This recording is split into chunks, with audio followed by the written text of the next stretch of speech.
Hello दोस्तों, स्वागत है आप सभी का everything is stock market channel पर। आज हम बात करने वाले हैं एक और नए आईपीओ के बारे में। हाईवे इंफ्रास्ट्रक्चर आईपीओ अभी लेटेस्ट चल रहा है, जिसकी जीएमपी वगैरह भी काफ़ी उछाल मारी हुई है। मतलब जीएमपी भी काफ़ी अच्छी इसकी चल रही है। आज इसकी फुल रिव्यू वीडियो हम करने वाले हैं और लास्ट में हम कौन कौन से पैरामीटर इसके अच्छे हैं, पॉइंट कौन से इसके नेगेटिव पॉइंट है, वो सारी चीज़ें देखेंगे, जिससे ये अंदाज़ा होगा कि इसमें अप्लाई करना चाहिए कि नहीं करना चाहिए। और आज इस आईपीओ का फर्स्ट दिन दोस्तों हो चुका है, यानी कि पहला दिन ख़त्म हो गया है। दूसरे दिन ये आईपीओ कल से चालू होगा, तो हमको ये भी पता चल जाएगा कि ये कितना गुना सब्सक्राइब हुआ है। उसके हिसाब से हम ये सोच सकते हैं कि सब्सक्रिप्शन रेट इसका क्या आ रहा है, सब्सक्रिप्शन रेट अच्छा है या ख़राब है। तो वीडियो शुरुआत करते हैं। तो दोस्तों यहाँ पर सबसे पहले हम देखेंगे कि 5 तारीख यानी आज की सुबह से, ये सुबह 10 बजे से चालू हो गया आईपीओ और 7 तारीख को शाम 5 बजे तक ये आईपीओ चलने वाला है। 3 दिन आईपीओ में अप्लाई करने के लिए होते हैं इसमें। और इसका जो अलॉटमेंट है वो 8 तारीख को यानी शुक्रवार को इसका अलॉटमेंट आ जाएगा। फिर बीच में 2 दिन के लिए शनिवार और रविवार को मार्केट बंद हो जाएगा। उसके बाद अगर किसी को आईपीओ अलॉट होता है तो अच्छी बात है, नहीं अलॉट होगा तो सोमवार को 11 तारीख को उसके पैसे रिफ़ंड हो जाएंगे।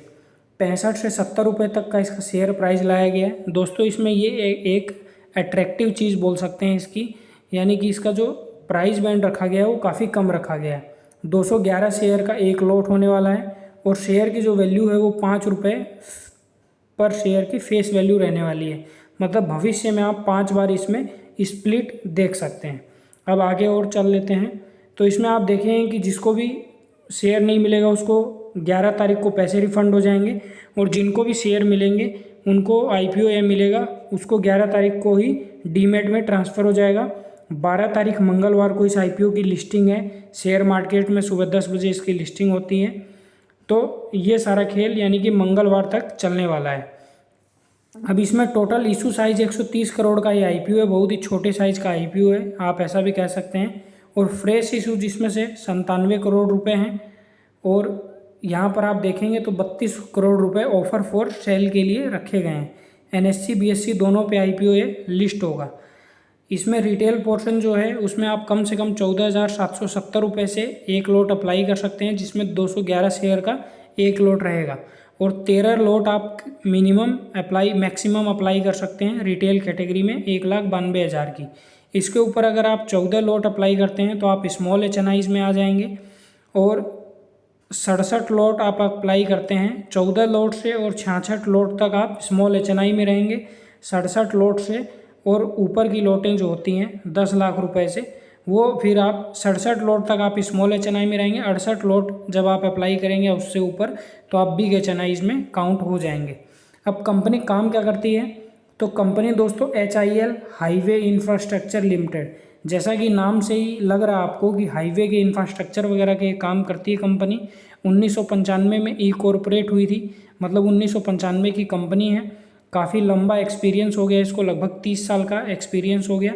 और ये infrastructure development and management company है। और टोलवे कलेक्शन में भी इसका बहुत बड़ा योगदान है। जैसे आप रोड पे जाते हैं तो टोलवे कलेक्शन वगैरह जो होता है वो सब कंपनी है इंफ्रास्ट्रक्चर उसका बना के देती है। उसके अलावा engineering, procurement, construction, project and real estate के डेवलपमेंट में भी ये कंपनी काम करती है। और इस कंपनी का जो स्पेशलाइजेशन है वो कंस्ट्रक्शन, मेंटेनेंस, रोड के मेंटेनेंस करने में है, हाईवे बनाने में, ब्रिजेस बनाने में, और यानी कि रहने वाले प्रोजेक्ट्स बनाने में, रेसिडेंशियल प्रोजेक्ट बनाने में इनका योगदान है। मतलब आप देखेंगे तो इनका बिजनेस काफ़ी फैला हुआ है। एक तरफ हाईवे, रोड, बिजनेस, ब्रिजेस ये बना रही हैं, दूसरी तरफ रेसिडेंशियल यानी कि रहने वाले घर वगैरह, तीसरी ओर रोड के मेंटेनेंस वगैरह का काम कर रही है, चौथी ओर टोलवेज जो कलेक्शन होता है उसका पूरा सेटअप बैठा के ये देते हैं। तो इस प्रकार से इनका काम काफ़ी बटा हुआ है। इनका सबसे पहला नंबर का अगर सेगमेंट देखें, सबसे अच्छा सेगमेंट तो टोलवे कलेक्शन बिजनेस का है। उसमें दोस्तों ये कंपनी एक तरीके से कहें तो इनकी स्ट्रेंथ मानी गई है, इस कंपनी की ये टोलवे में इनकी स्ट्रेंथ मानी जा रही है। अब यहाँ पर आप देखेंगे दोस्तों, ये जो कंपनी है हिल ऑपरेट्स एंड मैनेज, ये ऑपरेट भी करती है और मैनेज भी करके देती है टोलवे के जो कलेक्शन सिस्टम होता है उनको हाईवे प्रोजेक्ट्स के लिए। तो ये इनके लिए सबसे अवॉर्डेड वाली बात है। और उसके बाद ऑटोमेटिक नंबर प्लेट रिकग्नाइजेशन जो होता है, मतलब ANPR, चलती हुई गाड़ियों का मतलब अपने आप जो टोल कटता है वो दिल्ली मेरठ एक्सप्रेसवे पे ये टोल कलेक्शन का ये काम करते हैं। 11 राज्यों में टोल कलेक्शन के साथ और एक यूनियन टेरिटरी, मतलब लगभग 12 स्टेट में ये काम करते हैं, ऐसा आप बोल सकते हैं। इनके अभी तक अगर देखें टोलवे के जो प्रोजेक्ट हैं वो 24 इनके टोलवे के प्रोजेक्ट्स हैं और कंप्लीट हो चुके हैं, और 7 इनके टोलवे के प्रोजेक्ट्स अभी चल रहे हैं। तो इनका और इलेक्ट्रॉनिक टोल कलेक्शन वगैरह में भी ये कंपनी जो है उनके पेमेंट में मतलब फटाफट पेमेंट हो जाती है, उसमें काफ़ी आगे है। इसके बाद यहाँ पर EPC इंफ्रा प्रोजेक्ट्स में अगर देखेंगे आप तो इनके EPC इंफ्रा प्रोजेक्ट्स में ब्रिजेज, टैंक्स, रोड्स, ये सब इनके जो प्रोजेक्ट हैं, सिविल बिल्डिंग हो गई, वो इनके काफ़ी अभी चल रहे हैं, जिसमें से 63 EPC इंफ्रा प्रोजेक्ट इन्होंने 2024 31 अगस्त तक कंप्लीट कर लिए थे और 20 इनके करंटली अभी चल रहे हैं। ऑनगोइंग प्रोजेक्ट्स हुए इंदौर, रतलाम, खंडवा यानी कि मध्य प्रदेश वगैरह में इनके चल रहे हैं। अगर इनका अगला रियल इस्टेट का काम देखें तो वहाँ पर भी इन्होंने developing, construction, selling commercial and residential properties का इन्होंने काम किया हुआ है। Real estate smallest business segment of HIL, मतलब इनका जो रियल इस्टेट वाला धंधा है उस पर थोड़ा इनका कम फोकस है, वहाँ पर ये कम ध्यान देते हैं। उनके जो 2 ऊपर के मेजर काम थे वो ऊपर के ही मेजर काम है। अब अगर हम आगे बात करें 31 अगस्त 2024 तक 398 इनके पास परमानेंट एम्प्लॉई थे। यहाँ पर अगर इनके बात करें एसेट्स वगैरह की तो यहाँ पर 31 मार्च 2023 में 156 करोड़ के जो एसेट्स थे वो 31 मार्च 2024 में बढ़कर 202 करोड़ के हो गए और 31 मार्च 2025 में 231 करोड़ के हो गए। मतलब एसेट्स में तो यहाँ पर लगातार वृद्धि हो रही है। लेकिन टोटल इनकम में दोस्तों यहाँ पर आप देखेंगे 456 का 576 हुआ, उसके बाद यहाँ पर ये डाउन आ गया। प्रॉफिट आफ्टर टैक्स में भी 2024 में लगभग डबल की ग्रोथ हुई, लेकिन 2024 से और 25 में यहाँ पर कोई खास ग्रोथ नहीं हुई, लगभग आप सेम मान के चल सकते हैं। इसके बाद रिजर्व एंड सरप्लस में भी यहाँ पर 2023 से 24 में वृद्धि हुई, लेकिन 24 से 25 में यहाँ पर लगभग सेम ही पैटर्न रहा। इनके साथ साथ यहाँ पर जो कर्जा था वो भी बढ़ता चला गया, लेकिन रियल इस्टेट में ये सब प्रोजेक्ट करने वाली कंपनियों के ऊपर कर्जा तो होता ही है, तो यहाँ पर ये कोई नेगेटिव पॉइंट नहीं है। लेकिन इसके फंडामेंटल आप कह सकते हैं कि ओके फंडामेंटल है, नॉट गुड आप बोल सकते हैं, क्योंकि गुड इसके फंडामेंटल मुझे नज़र नहीं आ रहे मेरे पर्सनली राय में।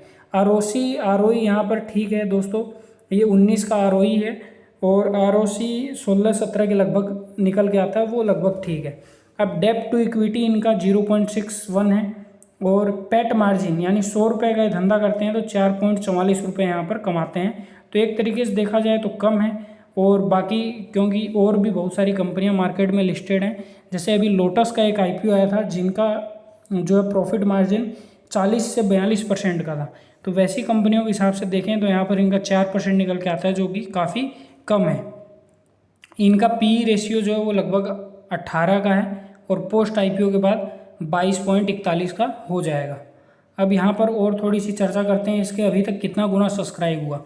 तो सब्सक्रिप्शन दोस्तों क्या है, GMP अच्छी चल रही है तो सब्सक्रिप्शन उसके बेस पे भी आ जाता है। फंडामेंटली ओके कंपनी आप बोल सकते हैं, ग्रोथ के चांस भी हो भी सकते हैं। और वैसे देखा जाए तो अभी पिछले साल से अभी के जो नंबर हैं वो लगभग बराबर ही चल रहे हैं। तो QIBs ने 5 गुना सब्सक्राइब किया है और बिग HNI ने अभी 64 गुना सब्सक्राइब हो चुका है, स्मॉल HNIs में 20 गुना और सबसे ज़्यादा रिटेल में 30 गुना ये IPO अभी तक सब्सक्राइब हो चुका है।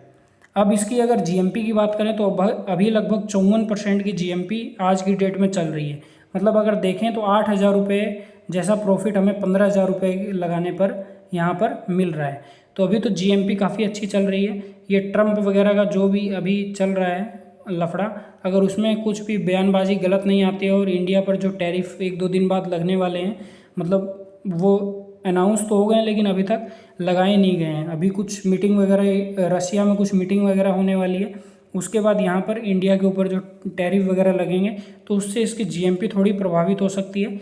लेकिन फिर भी आप यहाँ पर मान के चल सकते हैं कि 20% से नीचे GMP तो जाएगी नहीं। और उसके बाद भी अगर आप थोड़ा संभल के चलना चाहते हैं तो इसमें तीसरे दिन ही अप्लाई करने के लिए जाएं, क्योंकि सेकेंड डे देख सकते हैं आप कि कुछ मार्केट में न्यूज़ वगैरह तो नहीं आई उसके बाद थर्ड डे का जो 12 बजे के लगभग होता है, वहाँ पर आपको सब्सक्रिप्शन भी पता चल जाएगा, अभी तक कितना गुना सब्सक्राइब हुआ है, और मार्केट की सारी न्यूज़ वगैरह भी आपको पता चल जाएगी।